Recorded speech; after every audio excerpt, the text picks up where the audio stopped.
Today's guest is Ashlee Wright, who has been a registered dietitian for 11 years. She is an obesity and weight management specialist who started her own virtual nutrition coaching business in January of 2022. So, Ashlee, thank you very much for being on. How are you doing today? Hi, thanks for having me. I'm doing well. How are you? I'm doing pretty good. I'm actually excited to dive into all this with you. I don't know if you know anything about my story, but I owned a brick and mortar weight loss center for 10 years before I Ah, moved into this space. So I'm very familiar with the struggles that yeah, you go through on a day to day and gotcha. in between basis. So I'm excited to dive into this with you. So why don't Yeah, you just give us a little bit of context on like how you got to doing what you're doing and all that good stuff? sure. Yeah. So it kind of started, I thought I wanted to be a chef for quite a while, like when I was in high school and, visiting colleges and thinking about what I wanted to do. Because I've always loved cooking. It's been a huge passion of mine since I can remember.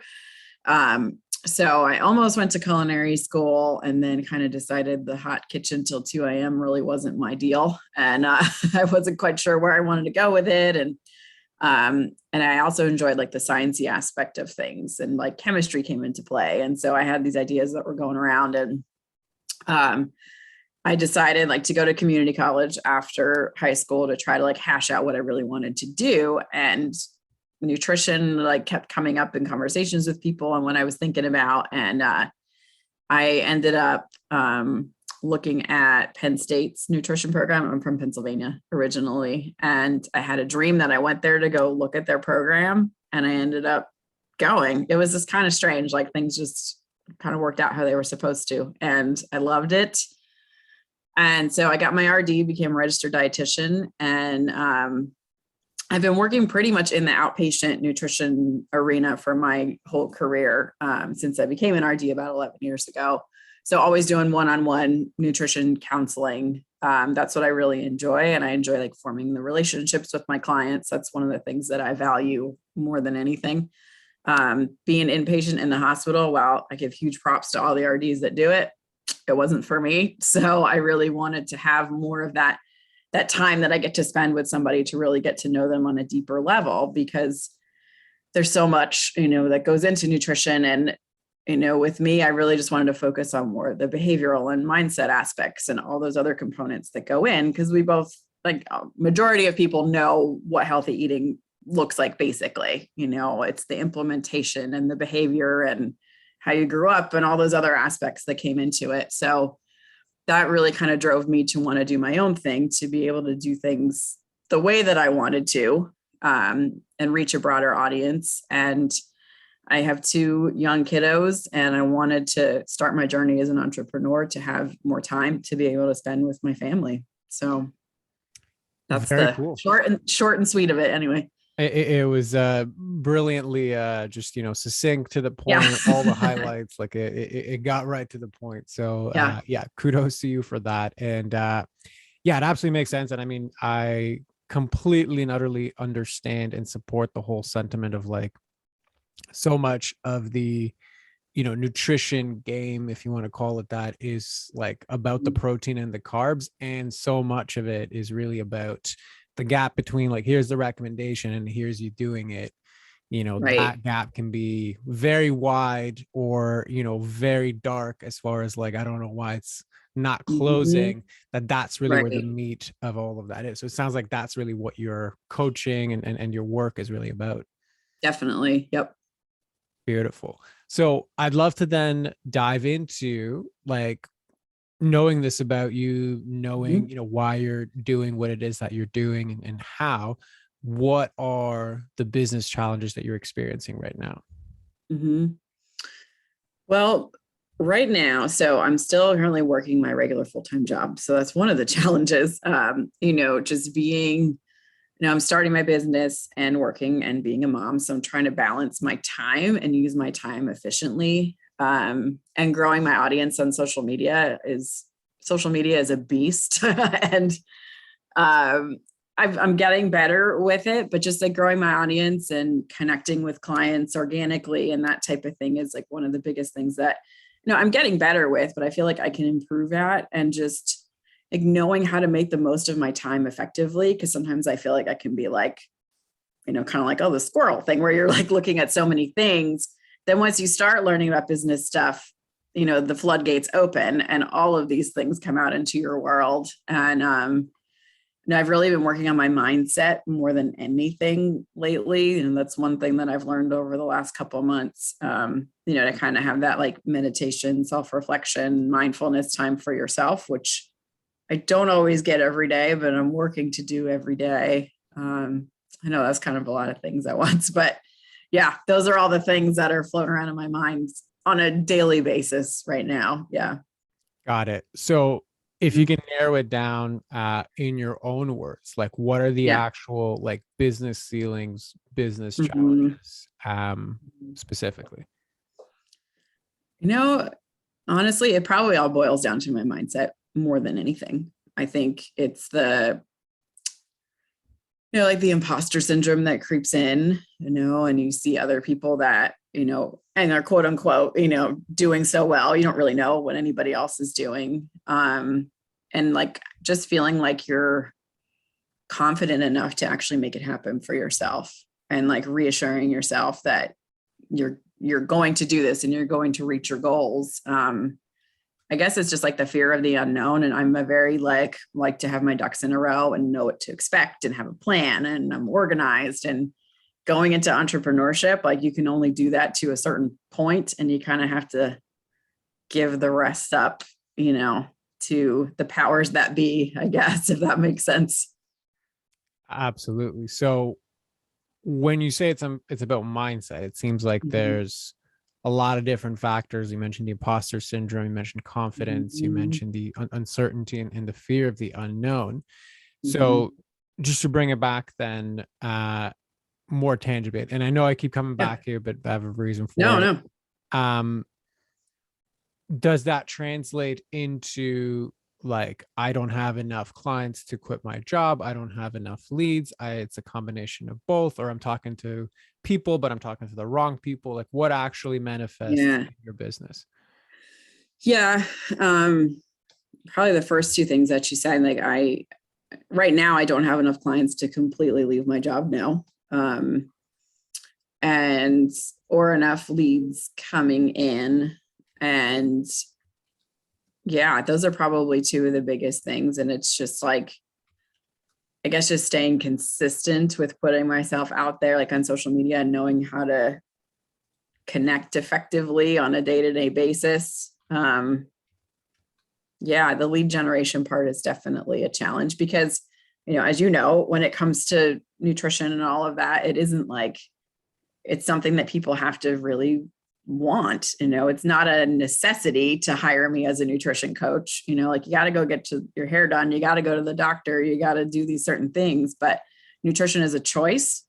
And sometimes it really takes people a long time to make that choice. And I have to be patient about that too. Meet people where they're at when they're ready, they'll come into my world too. I mean, I have some people I talk to, but sometimes you just don't really, it's hard to know, like virtually even, where somebody's at. So I'm so used to face with people too. So it's a different animal for me.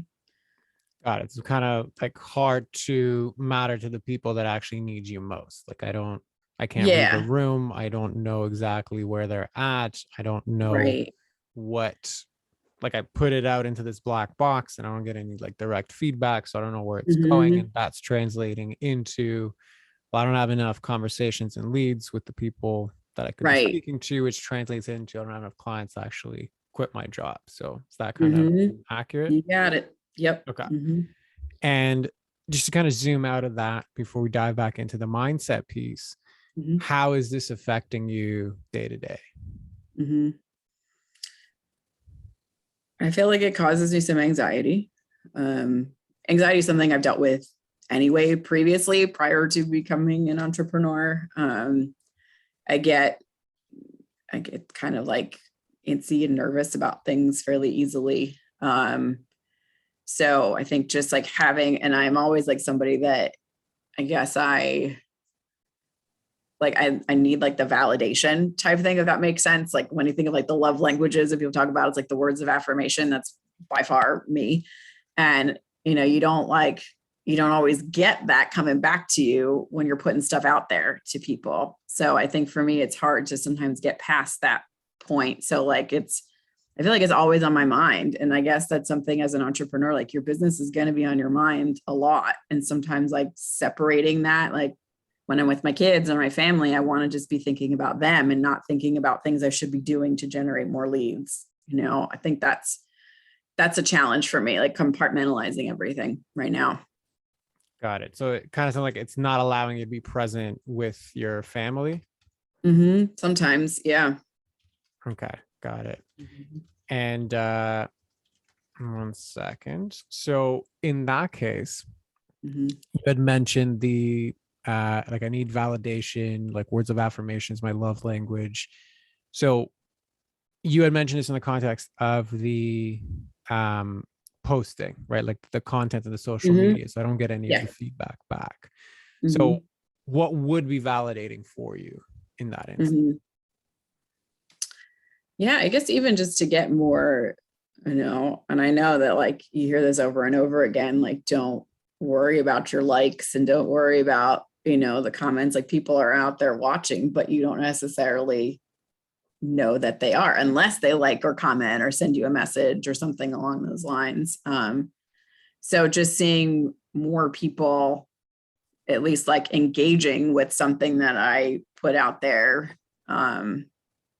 would help at least a bit in any case, just so I know that it's reaching somebody, and in your right mind that it is, but it's just like I get myself sometimes hung up on like, oh gosh, well, there's these social media algorithms and should you do this right? And it's overwhelming on your mind a lot. So Got it. So that's kind of like, yeah. okay, I if I put something out, I want some of the direct feedback of like likes or, whatever it is Yeah. in the Yeah. platform. Mm-hmm.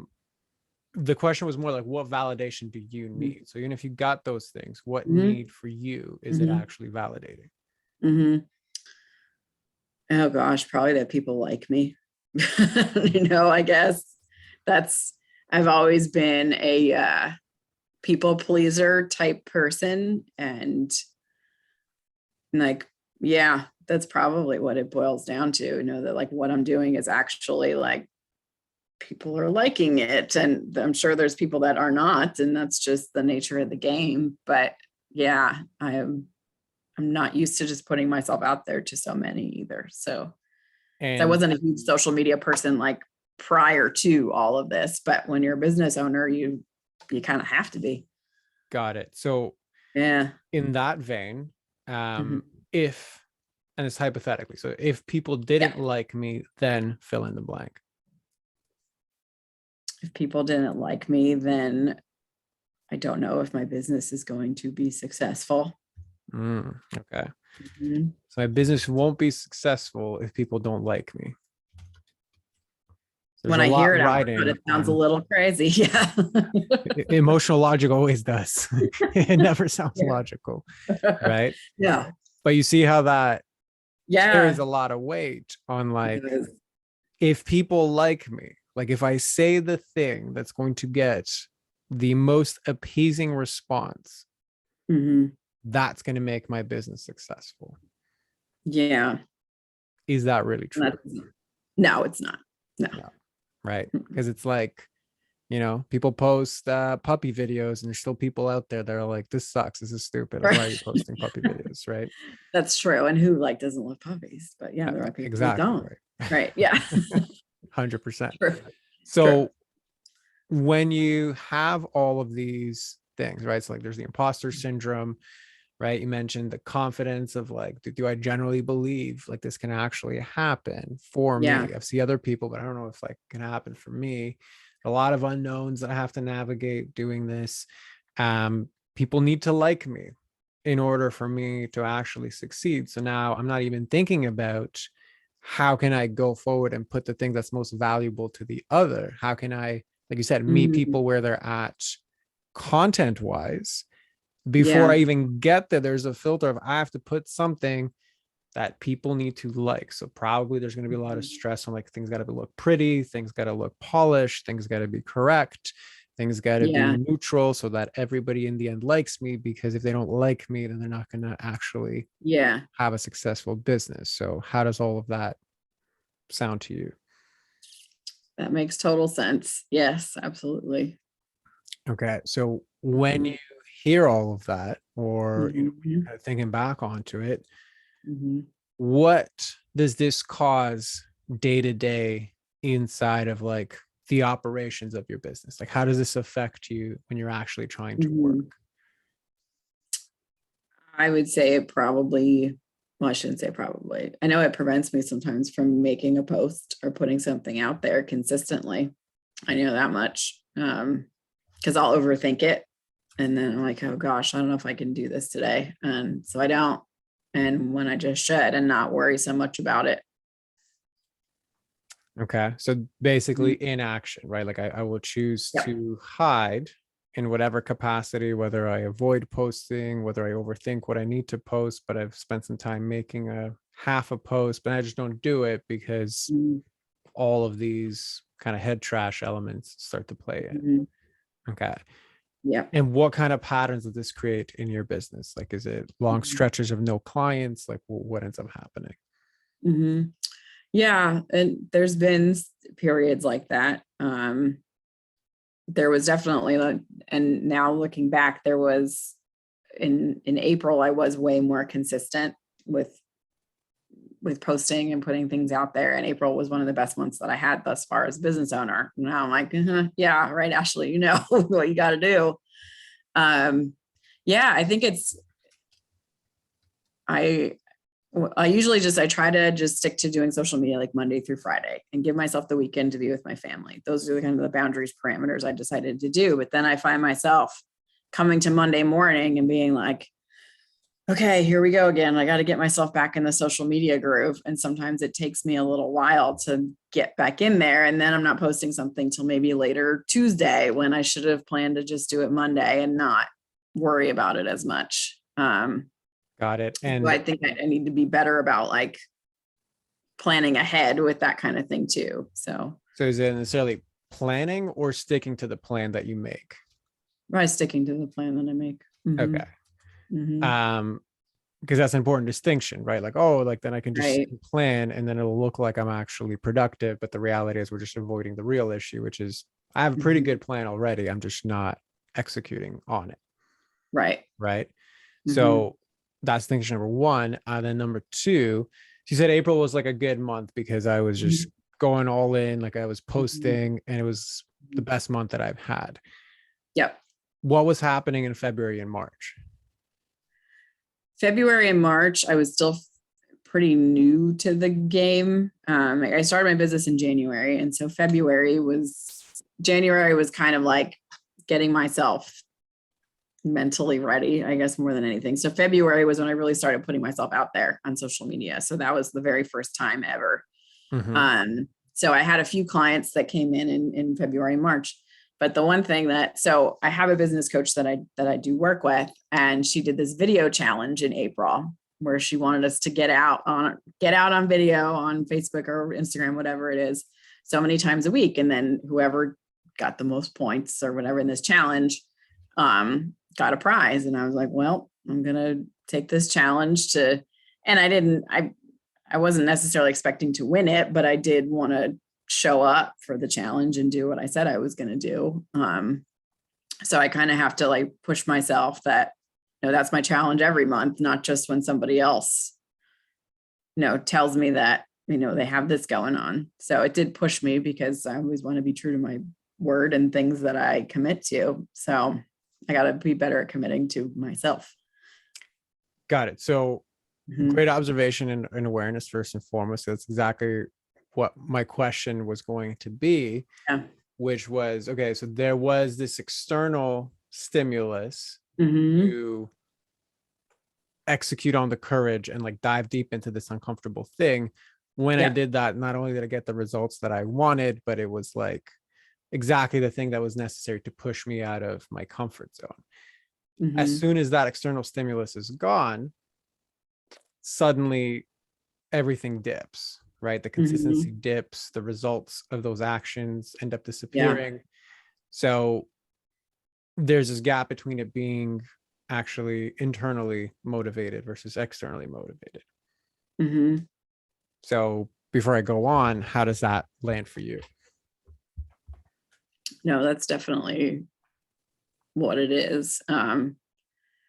Yeah, it's just, I feel like it's not that I'm not, I guess it's just not that I'm not motivated, then I don't want to be successful. There's just that innate, there's just that fear that holds me back for whatever reason. And I don't know if it is just because I have a job still and I'm like, at least I have my job and I can fall back on, like kind of, and I know like I shouldn't have a backup plan. Like this is what I'm doing. And I know I don't want to give up on it. So it's just, you have that Right. block of not doing the things that you need to do on a daily basis. So there's a safety net of the backup plan Mm-hmm. that is kind of creating even more incentive to stay within the comfort zone. And in this instance, there's an external push from the challenge to go beyond that. Yeah. And when it dropped off, because technically it was kind of like it wasn't really there February, March, and then it dropped off post Mm-hmm. April. Mm-hmm. Was it just at that point my like external commitment disappeared, so I went back to all the old narratives, or was there something specific that came up around that time? Mm-hmm.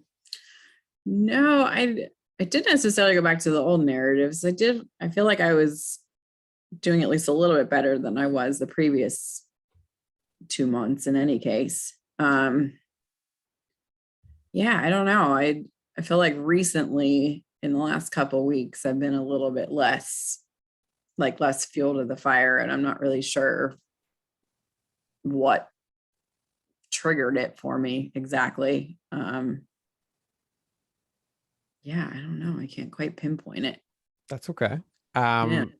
So if there's no direct thought about it, what's kind Yeah. of the dominant emotion when you think back to those times? Mm-hmm. Like when I think back to when I was being more consistent or when I was not. Both. Both.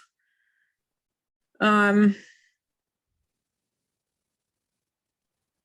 Probably I guess when I wasn't, it's just the dominant emotion for me is just, I get, I think like anxious and just like that, like a little bit of a pit in my stomach feeling when it comes to like, it's almost like you feel like you have to do the social media stuff kind of thing. Like it's not my favorite thing in the world to do, but like you got to do the things to get to where you want to be. To coach my clients, that is my favorite thing. So it's just kind of like wading your way through the mud in the beginning, And Yeah. that anxiousness, well, actually, sorry, anything else as far as the emotions that you wanted to add there? No, anxiousness and the nervousness, I guess. Yeah. Those are probably the two main things that come up for me. Okay. And this is specifically in relation to showing up and being visible. Mm-hmm. Okay. Mm-hmm. Does this happen anywhere else in your life? That same type of feeling when it comes to being expressed and visible? Yeah. Mm-hmm. Yeah. I'm a fairly introverted person typically. I'm a homebody. Like I just like being home with my family. And if we go out, to say if I go to a party with my husband or, we're going into a social situation, it's usually pretty, I do get a lot of anxiety before that. And I have a hard time opening up initially in situations. And just like having like natural conversations, just like when I'm in like surrounded by a big group of people, that's kind of hard for me. I'm really good like one-on-one, like that's what I love my job, like talking to my clients, like I can connect with them, I feel like really quickly. But when I'm put in a situation where there's a lot of eyes on me or surrounding me, I get a little bit like in my head, I guess. Absolutely. So it really isn't about being visible and showing up in the connection of, let's say, one-on-one or maybe a small, intimate, trustworthy group. Right. It is when it's outside of the norms, it's bigger, it's outside of my control. That's where it gets very nervous and anxious and kind of that pit of the Yeah. stomach. Is that accurate? Yeah, the outside of my control thing is probably when you said that. Yeah, that's is even if we have like in my current job, my day job, I should say, when we have like staff meetings with like the whole clinical nutrition staff, people that I don't see hardly ever, except when we come together for these big staff meetings, I really like kind of sink in and don't really know what to say, or maybe don't feel like I'm like fitting in as well. I don't know. Like I kind of get a little bit quieter then. But when I'm just me in my office with my people, my clients, like totally fine. Yeah. Right. So there's a level of controlling my environment so that Yeah. I can filter like who's safe, who's not. Mm-hmm. Right. From this perspective of, okay, well, I know these individuals, I know they got my back. I know that like Yeah. they're my people, or this is in my level of expertise. So I'm very confident Mm-hmm. in it. It's kind of like Mm-hmm. controlling the environment and the context to Yeah. optimize for that, not Mm-hmm. necessarily just like I need to control what everybody else does or does not do. Like, would that be accurate? Mm-hmm. Okay. Yeah. And what is so scary Mm-hmm. about not having that control to filter who is in my presence witnessing me and who I'm visible to? Mm-hmm. Yeah. I mean, I guess it probably just comes back to the like wanting to be liked thing, that I talked about earlier. That's probably what it is. Or I think I'm going to say something that's going to sound, I don't know, dumb to somebody else in the room. And like, really, it's not going to at all. Like I'm never the person to like, speak up in a meeting or like answer a question, first and foremost. Like that's just not me, because I'm always overthinking like what my answer is going to be. And if somebody's gonna be like, oh, I don't know about that. And yeah, that's Got it. really what it boils down to, is just feeling like people like what I have to say, or they're not criticizing me about it, or, yeah. Got it. And what does it mean about you if they do criticize you? Mm-hmm. Nothing really. Well, logically, I know Yeah. you know that. Yeah, 100%. But what Yeah. emotionally does it mean about you if they Yeah. criticize? I mean, emotionally, it'll get in my head. And I don't know why I worry why somebody likes me so much.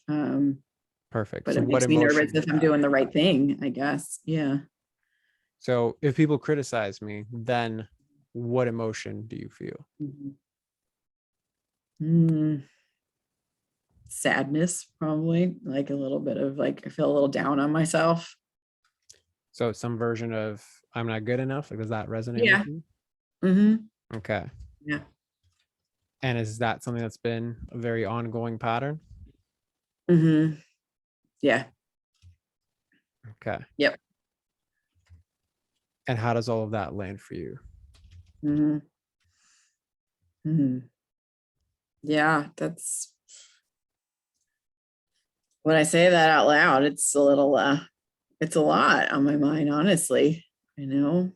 Um, but that's true. That's definitely what it is. Like the feeling of you're not, right now, again, like if we all based everything off of logic, everything would be a lot easier. But Yeah, it would if definitely only, would be. that's my mom's mantra all the time. She's like, if we base everything on logic, then nobody would have any problems at all. So yeah, pretty 100%. much. So yeah. Um, yeah, that's it. It hits a little, it hits harder, but it's a good thing to like to recognize about myself. So And what part hits the hardest? mhm. Just like saying that I don't feel like I'm good enough, like out loud, honestly, like, cause I don't really know if I've ever actually just said it. Like, I don't know if I'm good enough to do this. And I don't know if I'm good enough in this situation, or like, I don't know if I've ever just said those words exactly to myself before, just different versions of it, probably. Got it. Well, I mean, Yeah. first and foremost, I commend you for going down there and allowing Yeah. yourself to A, listen to it and be in that space, and then B, actually verbalize it, like say it Yeah. yourself and see how it lands. Uh, Mhm. not an easy thing by any stretch of the imagination. Yeah. And what it sounds like is that like that whole sentiment of not good enough, that's like a core wounding. But then you have these masks on top of it that Uh-huh. manifest as other kind of survival patterns, right?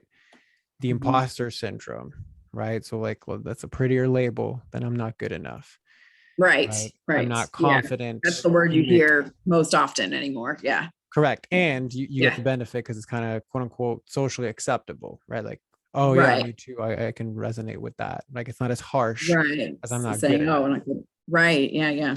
right? Hmm. So it's just another, it's relevant. Don't get me wrong. I think imposter Right. syndrome has its own sets of things, but it's right now dancing around this core issue, right? The Right. confidence, like I've been doing this for, over a decade, but yet I have the confidence Yeah. lacking that like I can actually do this. And I understand that if a client's in front of you, you know what to do with them, but Mhm. there's like the, but what about the business, right? So again, I'm Right. not good enough. And then you have the confidence that's going there, right? Mhm. Fear of the unknown, right? If I'm not good enough, then how can I navigate uncertain waters, right? Like the Mhm. two aren't going to mix all that well. And then I Yeah. need the validation, right? I need to make sure people like me because that's how I get significance. I need to get the affirmation and the validation from others because then, oh, I know I'm doing good enough. And I know this is actually going to work, right? Mhm. All of this really translates into, I think, a lens of being like hyper vigilant to always be scanning the world to see like how can I buffer my world or create the context and the environment that always ensures that nothing threatens whether or not I'm good enough. So I'm going to Mhm. feel anxious Yeah. and put in my stomach and nervousness when I can't do that or when I'm leaving that type of environment, right? Mhm. Anytime I don't really have all of the control, right? That's what's going to get triggered. That's what's going to paint the Yeah. decisions I'm going to make on how I'm going to go forward into my business, right? And Mhm. really, the fear of it is like the feeling of sadness that if it does occur, that if I do get criticized, I do get judged, I do get, poked and prodded into these elements, then I am really going to be like sad and it's going to really showcase this deep wounding. Like it's going to be proven true. I just agreed. Like I couldn't even Yeah. say out loud, I'm not good enough. Right. Mhm. And I think the way that that translates into your like business operations, it really translates as a lack of activity, right? Prevents me Yeah. from making Mhm. posts. I get Mhm. into these overthinking loops before anything actually gets done. So I spend a lot of time looping these thoughts, going down these emotional doom loops. Nothing really gets done, further reinforces the nervousness, right? Yeah. But it's okay Yeah. because ultimately I do have the safety net of the Uh-huh. job. So there's no external impetus to move beyond this. Right. And there's very little self impetus to move beyond this. Why? Because if you were to move beyond it, you would actually trigger all of this, the core woundings. So you have this whole like hamster wheel that's kind of keeping you stuck where you're at. So Mhm. I know that was a lot thrown your way, but what lands Mhm. for you? Mhm. Mm. All of it probably. No. But yeah, it's true. Yeah, I think it's the like, I guess I didn't realize how much of, and that I like to have everything, like that I like to have the control over things. Like I do know that about myself to a point, but I think it's more so than I even realized. Um, yeah, because it's just that like, when you go to a 9 to 5 job, you know what to expect most days. You have that solid paycheck, you know what to expect. You have the control that that's coming in. Um, but as an entrepreneur, you have control over certain things. And but even the things that I do have control over, I barricade myself from because I get scared about it and worried that it's not going to work out how I would like it to. And Yep. yeah. And barricade is actually a really good word. And I think it's like a good word to summarize the patterns with which you keep yourself quote Mhm. unquote safe from these Yeah. emotional threats. And I would just want to add the nuance to what you mentioned about the whole aspect of, okay, well, in my job, I am good and I go to it and I have the control there. Realistically, you have less control in your job than you do in your own business. Right. Mm-hmm. But what you have more of isn't the control, it's actually the structure, right? Yeah. It's an The safety external, kind yeah, of. Yeah. structure that's telling you, okay, do this and you're going to be good enough. And then you excel because you know exactly, like the structure's already Mm-hmm. been created for you. But now, just like with the Right. video challenge, when it's up to you to create that, oh crap, well, I'm not good enough. Therefore, I start to crumble and get nervous and get anxious and dive into Mm-hmm. those patterns. So, Mm-hmm. how does that land for you? Yeah.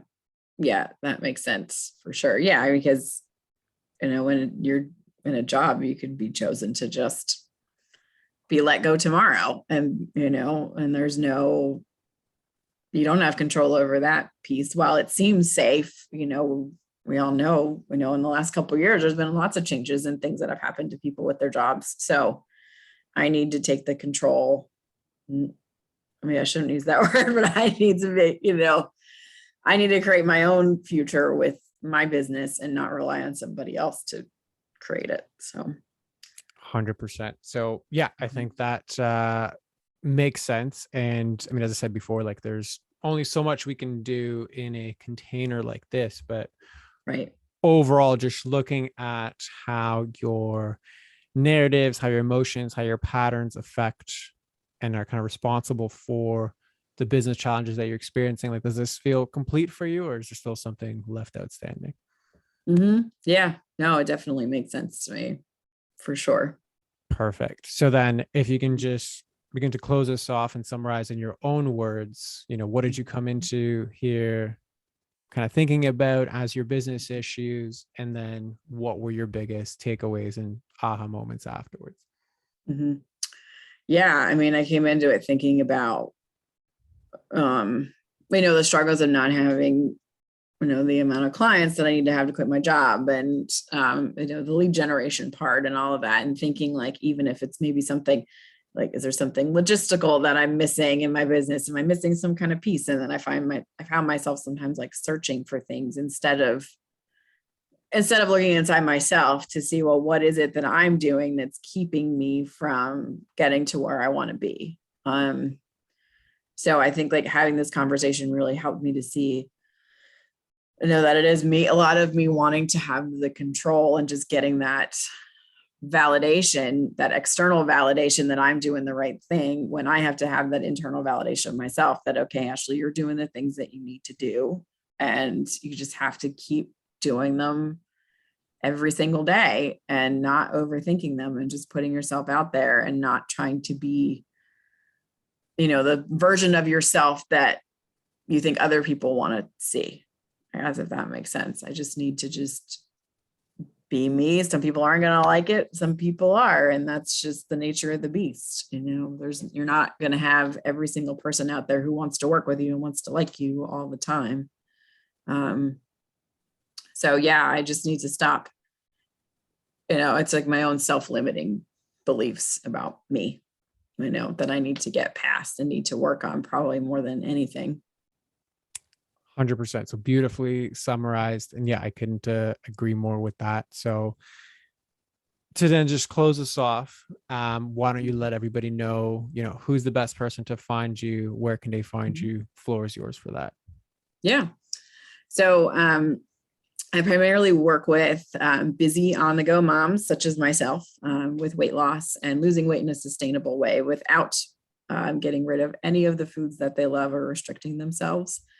Because I don't want women to fall victim to the scale itself. So celebrating non-scale victories and working on those behavior changes.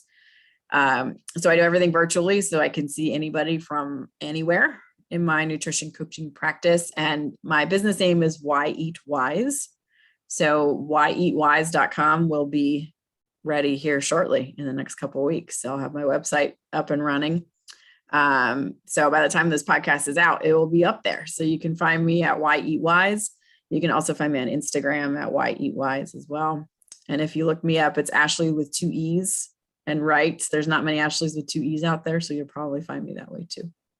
Beautiful. Well, we'll include all of those in the show notes. Okay. But Ashlee, thank you very much for coming on. Of And for everybody course. else listening, we'll see you on the next one. Thank you.